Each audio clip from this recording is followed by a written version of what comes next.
سب سے پہلے اہم خبر دیں گے۔ ایران کو اگر ایٹم بم ملے تو وہ اگلے گھنٹے میں اسرائیل سمیت مشرق وسطی پر حملہ کرتے۔ ایران تباہی کر کے مشرق وسطی کی قیادت کرنا چاہتا ہے۔ امریکی صدر ڈونلڈ ٹرمپ کی وائٹ ہاؤس میں میڈیا ٹاک، کہا دنیا میں جنگ نہیں چاہتے، جبکہ میرے خیال میں ایران کا نیا سپریم لیڈر بھی زندہ نہیں ہے۔ حقیقت میں ایران میں مذاکرات کے قابل کوئی قیادت موجود ہی نہیں۔ برطانوی وزیر اعظم نے جنگ جیتنے کے بعد جنگی طیارے بھیجنے کا اعلان کیا، جبکہ برطانوی وزیر اعظم کو بتا دیا اب آپ کے جنگی طیاروں کی ضرورت نہیں، ہم نے نیٹو کے دفاع کے لیے اربوں ڈالر خرچ کیے مگر وہ ہمارے دفاع کے موقع پر غائب تھے۔ ڈونلڈ ٹرمپ کی جانب سے یہ شکوہ کیا گیا۔ انہوں نے کہا کہ کیئر سٹارمر نے مجھے مایوس کیا ہے۔ ایرانی قیادت نیوی اور ایئر فورس کو مکمل تباہ کر دیا۔ ایران کی بدمعاشی کے باعث ابراہیمی معاہدہ نہیں ہو سکتا، زیادہ دیر نہیں لگے گی، جنگ جلد ختم ہو جائے گی۔ امریکی صدر نے اینٹی فراڈ ٹاسک فورس کے ایگزیکٹو آرڈر پر بھی دستخط کر دیے ہیں۔ اور ایران نے یہ جنگ شروع نہیں کی۔ ایرانی صدر مسعود پزشکیان نے فرانسیسی صدر سے گفتگو میں ایران کا موقف واضح کر دیا ہے۔ انہوں نے کہا کہ حملے کے خلاف دفاع ہر ملک کا فطری حق ہے، اپنی سرزمین کے دفاع کی بھرپور صلاحیت رکھتے ہیں۔ خطے میں امریکی اڈوں کا ایران کے خلاف استعمال بند کیا جائے۔ امریکی اڈوں کا استعمال کر کے ہمسایہ ممالک سے تعلقات خراب کرنے کی کوشش کی جا رہی ہے۔ صہیونی اور امریکی حملوں کو نظر انداز کر کے خطے میں امن ممکن نہیں۔ ایران دھونس اور دباؤ کے آگے سرنڈر نہیں کرے گا۔ عالمی برادری ایران پر حملوں کی مذمت کرے۔ حملہ آوروں کو بین الاقوامی قوانین کا احترام کرنے پر مجبور کیا جائے۔ جب تک آئندہ حملوں کی ضمانت نہیں ملتی، جنگ ختم کرنے کی بات بے معنی ہے۔ برطانیہ کے بعد نیٹو اور دیگر دوستوں نے بھی آبنائے ہرمز کھولنے کے لیے فوری بحری جہاز بھیجنے سے انکار کر دیا۔ برطانوی وزیر اعظم کیئر سٹارمر نے بھی امریکی صدر کو نہ کر دی۔ کیئر سٹارمر نے کہا کہ آبنائے ہرمز کو کھولنا آسان نہیں۔ انہوں نے کہا کہ ہمیں بڑی جنگ میں نہ دھکیلا جائے۔ جاپانی وزیر اعظم نے کہا کہ ٹوکیو آبنائے ہرمز میں آئل ٹینکرز کی حفاظت کے لیے بحری جہاز بھیجنے کا ارادہ نہیں رکھتا۔ رپورٹ دیکھیے۔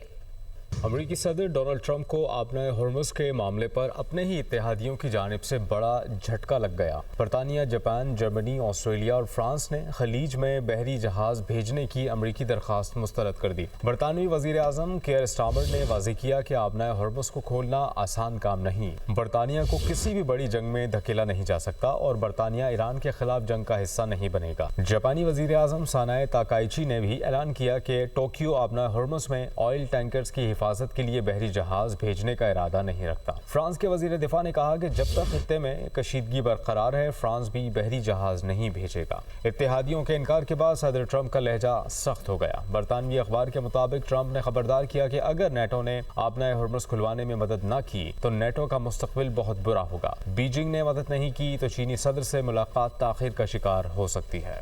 اور امریکی صدر ڈونلڈ ٹرمپ نے دیگر ممالک سے درخواست کی ہے کہ وہ آبنائے ہرمز کی دوبارہ بحالی کے لیے مدد فراہم کریں۔ برطانوی رائل نیوی کے پاس ایسے متعدد جہاز ہیں جو ایران کی سمندری بارودی سرنگوں، میزائلز اور ڈرونز کے خطرے کا مقابلہ کر سکتی ہیں۔ واضح رہے کہ ایران نے آبنائے ہرمز کو بند کر رکھا ہے، جس کے باعث مشرق وسطی سے تیل کی ترسیل بری طرح سے متاثر ہوئی ہے۔ انٹرنیشنل انسٹی ٹیوٹ آف اسٹریٹجک اسٹڈیز کے شائع کردہ اعداد و شمار کے مطابق برطانوی رائل نیوی کے پاس بارودی سرنگوں کی صفائی کے قابل 8 جہاز موجود ہیں۔ اس کے علاوہ دیگر ساز و سامان بھی موجود ہے، جن میں خودکار ڈرونز بھی شامل ہیں۔ رائل نیوی کے پاس ٹائپ 45 ڈسٹرائرز اور ٹائپ 23 فریگیٹس بھی موجود ہیں، جو نہ صرف میزائل اور ڈرونز کو مار گرانے کی صلاحیت رکھتے ہیں بلکہ سمندر اور ساحل دونوں میں اہداف کو نشانہ بنا سکتے ہیں۔ عسکری تجزیہ کار اور سابق برطانوی فوجی افسر جسٹن کرمب نے بتایا کہ ان میں سے کچھ ڈسٹرائرز کے تعیناتی کے لیے تیار ہونے کا امکان کم ہے یا وہ پہلے ہی دیگر کاموں کے لیے مختص ہیں۔ جزیرہ خارق پر حملہ عالمی توانائی مارکیٹ کی بنیادیں ہلا دے گا۔ پاسداران انقلاب نیول چیف کا انتباہ۔ علی رضا تنگسری نے کہا ہے کہ خارق پر حملے کے توانائی کی قیمت اور ترسیل پر غیر معمولی اثرات ہوں گے۔ آبنائے ہرمز پر ہمارے کنٹرول کے اثرات سب کے سامنے ہیں۔ خیال رہے کہ امریکی صدر ٹرمپ کئی بار ایرانی جزیرہ خارق پر حملے کرنے کا اعلان کر چکے ہیں۔